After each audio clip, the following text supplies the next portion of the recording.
Al primer tema de la noche. Julieta, los alimentos transgénicos. Vamos a tratar de definirlo de la manera más simple.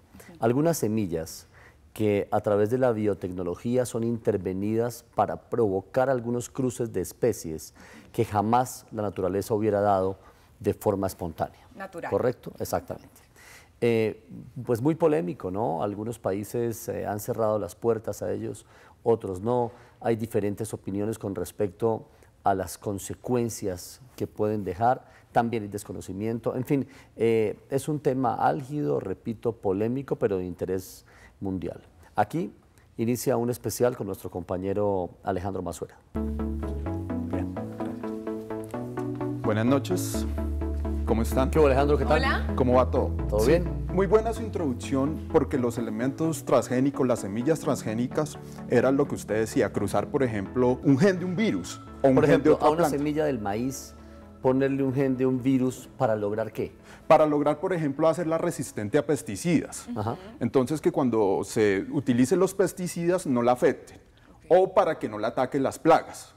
Sí. En principio, los transgénicos se plantearon con la necesidad de, pues, de disminuir la hambruna en el mundo, en una Claro. época en que había una, pues, mucha hambre, sobre todo en la parte de África, en el continente africano, pero los detractores dicen que esto ha traído más problemas que beneficios. Sí, resultó quizá más cara la Que la cura enfermedad. que la enfermedad. Es ¿Cómo todo un tema, porque los que los defienden apasionadamente, y los que los atacan también. Esto es por todo el mundo que se da este choque.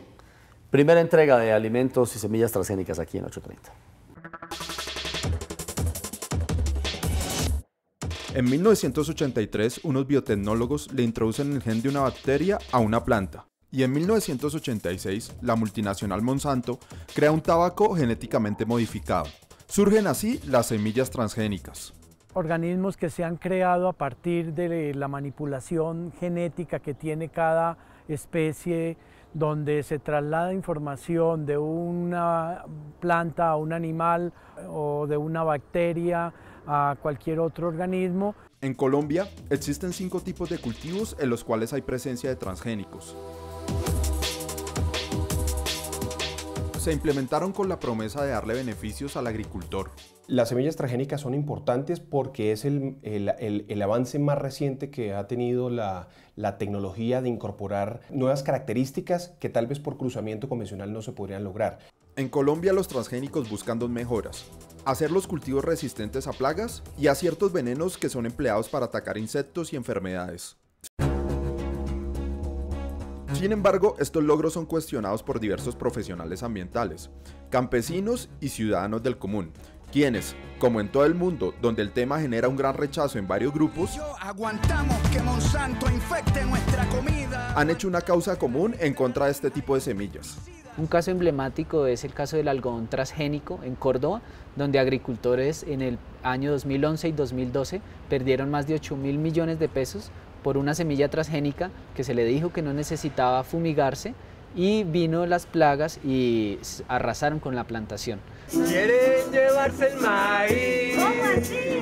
Los detractores afirman que en el país han existido casos en los que los transgénicos no han dado el rendimiento deseado, como en el 2013 en el Espinal, donde los cultivadores del maíz manipulado genéticamente perdieron dinero, pues las mazorcas no se llenaron de granos, a diferencia del sembrado en resguardos indígenas que utilizaba semillas nativas y el cual dio un rendimiento óptimo.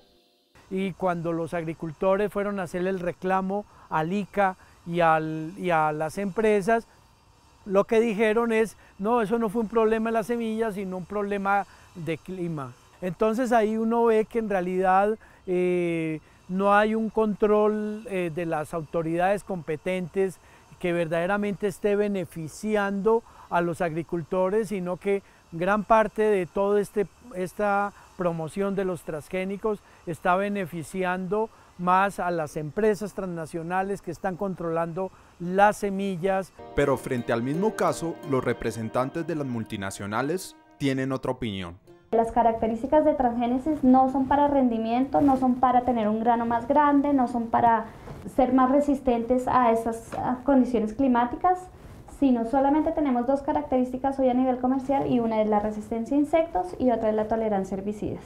Pero así como algunos atacan, otros profesionales de la ciencia y representantes de las multinacionales que los comercializan, los defienden y afirman que los temores frente a este tipo de tecnología no tienen un sustento científico. Los cultivos genéticamente modificados son los cultivos más evaluados en la historia de la agricultura. A ningún otro cultivo que hoy en día se siembre en el mundo se le hacen tantos análisis para poder permitir su regulación. Antes de poder ser comercializados, aquellos desarrolladores tienen que evaluarlos en cuanto a inocuidad para el ser humano, animales o el medio ambiente. Y una de las características para poder ser aprobados es que tienen que ser tan iguales como su contraparte convencional o tan seguros como su contraparte convencional. Pero los críticos de los transgénicos no están de acuerdo en que estos no causen efectos nocivos en la salud humana.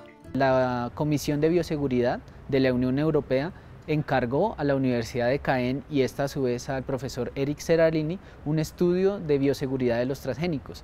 Él demostró, alimentando roedores durante 2 años, que después del consumo reiterado de maíz transgénico, las ratas desarrollaban tumores cancerígenos. Cuando una empresa hace sus pruebas sobre toxicidad de alimentos con maíces transgénicos, las hacen nomás durante 3 meses. ¿Sí? O sea que nosotros puede ser que a corto plazo no veamos efectos, pero en el cuerpo hay unos efectos acumulativos que son evidentes. Los transgénicos son unas semillas que germinan en medio de una gran polémica. Para algunos es el medio para tener una producción industrializada de manera óptima, pero para otros solo hay un ánimo de lucro de las empresas que controlan estas semillas, que para ellos son más perjudiciales que benéficas. Alejandro, pero ¿cuál es el alcance de estos productos transgénicos en Colombia? Es decir, ¿cómo estamos nosotros? Pues como lo veíamos en la nota, hay 5 ya plantas que son transgénicas, o sea, las que hay sembrados de transgénicos. Pero aparte de eso, por los TLCs y por toda la importación de alimentos que tenemos hoy en día, nos llega, por ejemplo, maíz de Estados Unidos. En Estados Unidos casi todo el maíz es transgénico. Nos llega soya de Argentina, de Brasil, que esa soya también es transgénica. Entonces, lo que dice la gente es que, por ejemplo, hoy nosotros nos estamos comiendo una arepa transgénica. Entonces, pues los detractores dicen que debería en los alimentos que consumimos decir. Exactamente. Creo Alejandro, corríjame usted, Francia es un país libre de alimentos transgénicos, ¿verdad? El primero del mundo, que se declaró totalmente libre de transgénicos. En la Unión Europea se prohíben otras variedades, por ejemplo, el maíz que nos llega a nosotros en ninguna parte de la Unión Europea se acepta. Sí. Pero como tal, sin ningún tipo de transgénicos, Francia fue el primer país del mundo en declararse oficialmente. Bien,